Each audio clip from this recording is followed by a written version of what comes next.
속마음을 말하지 말라. 아무리 친하다 생각돼도 속마음은 쉽게 드러내지 마라. 인간은 결국 자신의 비밀을 아는 사람에게 부담스러움을 느끼게 된다. 누군가 당신에게 비밀을 고백했다고 해서 당신이 그에게 특별한 존재가 되었다고 생각하는 것은 착각이다. 누군가의 비밀을 듣는 것은 특권이 아니라 마음의 짐일 뿐이다. 인간의 마음 속에는 누구나 악한 성품이 있다.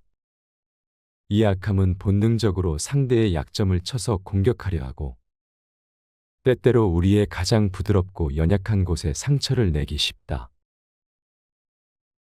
너무 친밀한 관계를 맺는 것을 피하라. 남들과 너무 친밀하게 대하지 말고 그들도 당신을 그렇게 대하지 않게 하라. 사람 사이에서는 더 많이 보여질수록 가진 것이 적어진다. 다른 사람과 이야기를 하다 보면 조용히 숨겨져 있던 결점이 드러나기 쉽다. 별들은 우리와 어울리기에 그 화려한 광채를 유지한다. 너무 친밀해지면 완벽함에서 느껴지던 우월함도 사라지고 존경도 얻지 못한다. 적당한 거리를 둔 관계가 더 오래가기 마련이다. 사람은 자신이 실수한 모습을 상기시키는 거울을 언젠가는 깨버린다. 마찬가지로 자신의 참모습을 본 사람을 멀리하게 되고 단점을 아는 사람을 부담스러워하게 된다. 이곳에서 지위를 회복하기 위해 자신의 이성까지도 과감하게 버릴 수 있는 것이 인간이다. 자기 자신을 높이거나 낮추는 말을 가급적 삼가해라. 이는 허영 아니면 소심함을 보여줄 뿐, 나의 자존감에도 남에게 보여지는 나의 이미지에도 좋은 영향을 주지 못한다. 그러니 자신을 높이거나 낮추는 말은 가급적 아껴라. 남이 잘되면 질투하고 못나면 무시하는 인간이 대부분이다. 친한 사이라도 무턱대고 내 생각을 내세우지 마라. 한 사람의 온전한 면모는 대화할 때 드러나며 말하는 방식은 평판을 좌우한다. 말 자체를 잘하는 것보다 상대방의 입장을 고려해 분별력 있게 말하는 것이 더 생산적이다. 가까운 사이에서 솔직함을 앞세워 내 입장만 이야기하고 있다면 상대와의 대화가 아닌 혼자 떠드는 행위가 되고 만다.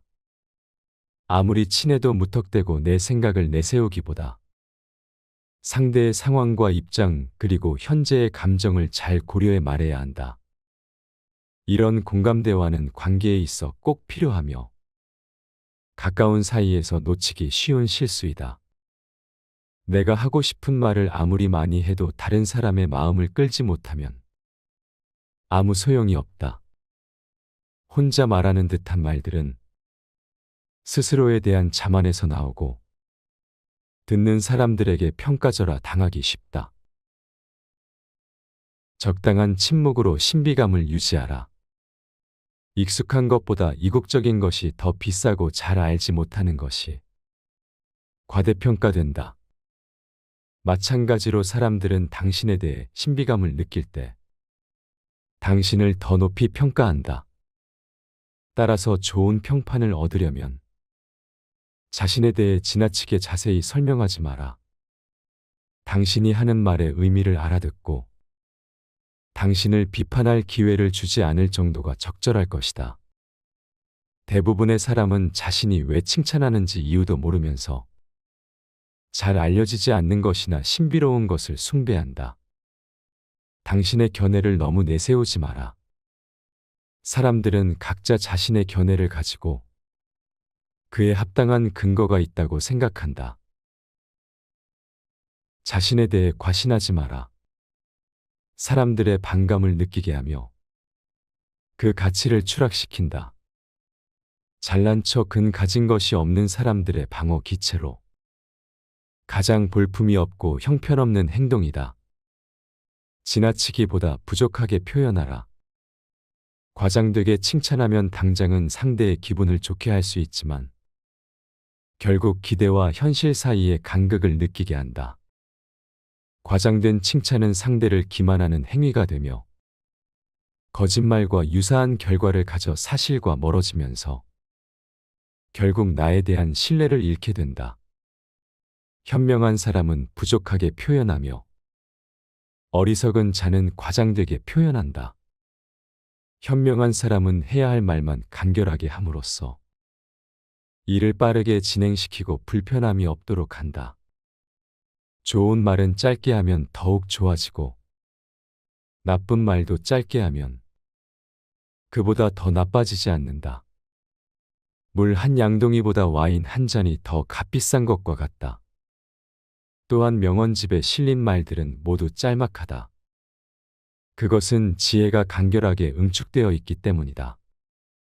어리석은 사람일수록 알맹이가 없어 말을 장황하게 늘린다. 쓸데없는 말을 줄줄이 늘어놓는 사람은 남들에게 거추장스러운 존재일 뿐이다. 남들이 청하지 않으면 주제넘게 나서지 마라.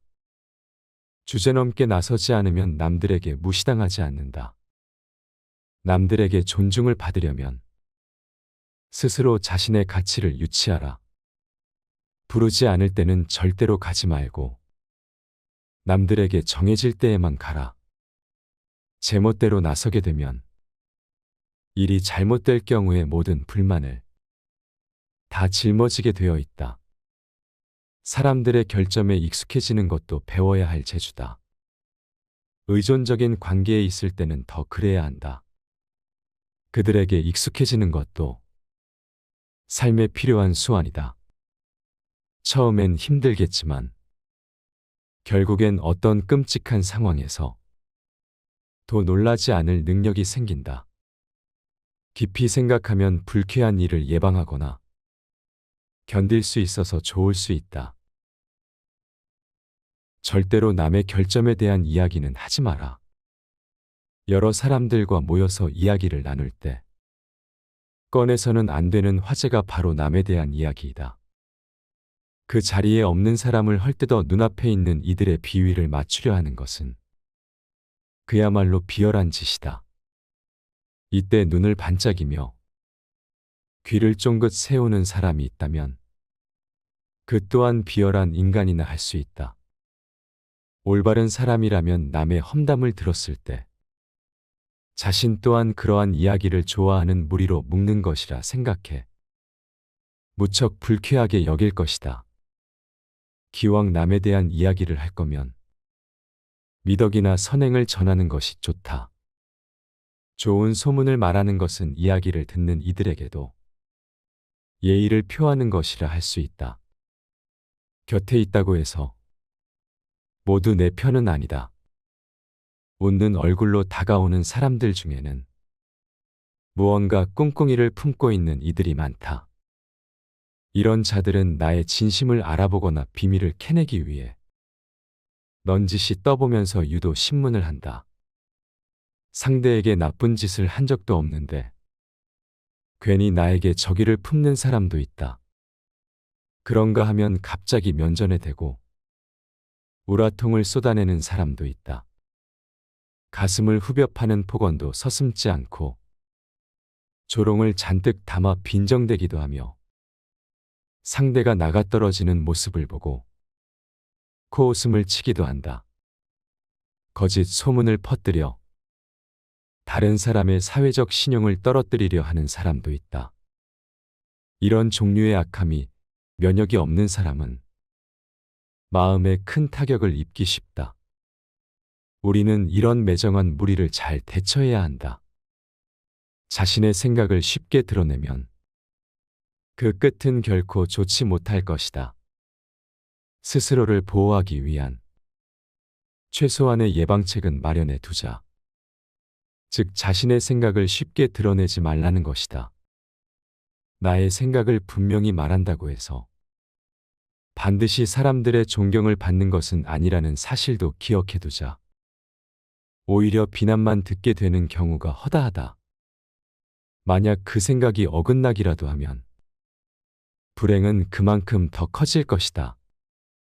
인간관계에서는 결코 정도로 지나쳐서는 안 된다. 서로의 주체성을 존중하는 것이 관계를 형성하는 가장 좋은 방법이다. 남의 일에 참견하거나 상대가 하는 말을 그대로 따라서는 안 되며 자신의 행동이나 사상에 대해 다른 이가 참견하도록 허락해서도 안 된다. 다른 사람과 자신 사이에는 넘어서는 안 되는 선이 있다. 이걸 확실히 지키는 것이 상대를 존중하는 길이다. 사람은 쉽게 믿지도 말고 상대방의 말에 의심을 품더라도 이를 알게 하지 마라. 이야기를 들을 때에는 판단을 유보하는 것이 현명하다. 또한 과도한 친밀함은 상대방의 호의를 당연한 의무라고 착각하게 만든다. 타인과 나 사이에 있는 경계를 항상 인지하고 자신의 영역 안에 함부로 들이지 마라. 윗사람의 비밀을 알려고 하지 마라. 그가 당신에게 비밀을 고백했다고 해서 당신이 그의 신복이 되었다고 생각하는 것은 착각이다. 윗사람의 비밀을 듣는 것은 특권이 아니라 마음의 짐일 뿐이다. 인간은 자신의 추한 모습을 상기시켜주는 거울을 언젠가는 깨버린다. 마찬가지로 자신의 참모습을 본 사람을 멀리하고 단점을 아는 사람을 부담스러워한다. 특히 윗사람들은 아랫사람이 자신의 약점을 잡고 있는 것을 도저히 용납하지 못한다. 그는 잃어버린 자유를 회복하기 위해 자신의 이성까지도 과감하게 버릴 수 있다. 이러한 이유로 한때 권력자의 신복이 되었다가 한순간에 파멸당한 사람이 부지기수에 이른다. 따라서 윗사람의 비밀을 듣지도 말하지도 않는 것이 현명할 것이다. 경쟁 상대에게 배워라. 이 말은 모든 경쟁에 적용된다. 현명한 사람은 어리석은 동지보다 적에게서 더 많은 것을 얻는다. 역사상에는 적에 가진 증오심을 이용해서 엄청난 어려움을 해결하고 위대한 인물이 된 사람이 상당수 있다. 아첨은 증오심보다 위험하다. 상대의 증오심은 자신의 결함을 고칠 수 있도록 자극을 주지만 아첨은 결함을 덮어버리기 때문이다. 현명한 사람은 상대의 증오심을 거울 삼아 행동한다. 이는 상대의 애정을 거울 삼아 행동하는 것과 비교가 되지 않을 정도로 지혜로운 태도이다. 영원히 사랑하지도 영원히 미워하지도 마라. 오늘의 친구가 내일의 가장 무서운 적이 될 수 있다. 인생을 사는 동안 이런 일은 다반사로 일어난다. 우정을 저버린 친구에게 경솔하게 약점을 잡혀 그가 나중에 손쉽게 싸움을 걸어오는 일이 없도록 하라. 또한 적에게는 늘 화해의 문을 열어두어라. 복수의 기쁨은 큰 고통으로 변하고 상대에게 해를 입혀서 누린 만족감은 슬픔으로 변한다. 날마다 자신을 갈고 닦아라. 어느 누구도 태어날 때부터 완벽하지는 않다. 따라서 인격을 향상시키고 뛰어난 성과를 발휘하기 위해서 날마다 자신을 갈고 닦아야 한다. 어리석은 사람이 자신이 가진 것에 만족하고 아무런 노력도 하지 않을 때, 지혜로운 사람은 고상한 취향, 순수한 지성, 확고한 의지, 성숙한 판단력을 갖추기 위해 매일 자신을 단련한다. 그 결과 어리석은 사람은 마지막 순간까지 가장 중요한 것이 결핍된 채 살아가고, 지혜로운 사람은 오랜 시간이 걸리더라도 결국 완벽함에 도달한다. 매일 자신을 갈고 닦아. 완벽함에 이른 사람은 자신과 마찬가지로 지혜롭고 신중한 사람들에게 인정받고 자연스럽게 그들과 어울리게 된다. 결점을 매력으로 승화시켜라. 도덕적 혹은 인격적 결점이 없는 사람은 극소수에 불과하다. 그런데 우리는 자신의 결점에 지나치게 집착함으로써 결점을 극복하지 못하고 오히려 그것에 발목을 잡히고 만다. 구름 한 점 이 태양을 가릴 수 있는 것처럼 우리의 명성에도 그것을 해치는 사소한 결점이 묻어 있기 마련이다. 악한 마음을 가진 사람들은 그것을 재빨리 찾아 끊임없이 헐뜯는다. 따라서 결점을 매력으로 바꾸는 것이야말로 성공에 이르는 최고의 지혜이다. 이처럼 로마의 줄리어스 시저는 월계감을 씀으로써 자신의 대머리를 부끄러움의 상징이 아니라 영광의 징표로 만들었다. 성공하는 것이 가장 훌륭한 복수이다. 자기를 비난하는 사람을 오히려 치켜세우는 것보다 훌륭한 행위는 없고, 탁월한 성과를 보여줌으로써 자신을 시기하는 사람을 괴롭히는 것보다 영웅적인 복수는 없다. 당신의 성공은 당신의 불운을 빌던 사람들에게는 심한 고문이 되고, 당신의 영광은 경쟁 관계에 있는 사람들에게 지옥이 된다. 성공함으로써 상대를 괴로움에 빠뜨리는 것이야말로 가장 큰 복수이다. 시기심이 강한 사람은 단 한 번만 죽지 않는다. 그는 자신이 시기하는 사람이 박수갈채를 받을 때마다 매번 새롭게 죽는다. 시기받는 사람의 명성이 지속되면 시기하는 사람의 고통도 끝나지 않는다. 전자는 영광 속에 영원히 살고, 후자는 고통 속에 영원히 산다. 명성의 나팔이 전자에게는 불멸을, 후자에게는 근심, 걱정의 교수형을 선포한다.